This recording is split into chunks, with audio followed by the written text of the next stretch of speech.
కొన్నిసార్లు ఎవరు మన పక్షాన నిలబడలేరండి, మన ప్రక్కన నిలబడలేరు, మనకు సమీపముగా ఉండలేరు. నిజాలు మాట్లాడినప్పుడు ఎవరు ఒంటరోళ్ళు అయిపోతారు తెలుసండి? నిజం మాట్లాడిన వాళ్ళు ఒంటరోళ్ళు అయిపోతారు.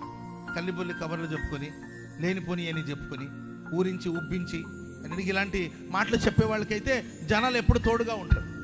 ఇక్కడదక్కడ అక్కడదిక్కడ, నీ సంగతులు వాళ్ళకి, వాళ్ళ సంగతులు నీకు, ఇలా చెప్పేవాళ్ళు ఉంటారు కదండి. వాళ్ళ చుట్టూ జనం చేరతారు. ఆ మాటలు చాలా ఇంపుగా ఉంటుంది, ఆ మాటలు చాలా చక్కగా ఉంటుంది. కనుక అనవసరమైన మాటలు మాట్లాడే మనుషుల చుట్టూ మనుషులు పోగైపోతూ ఉంటారు.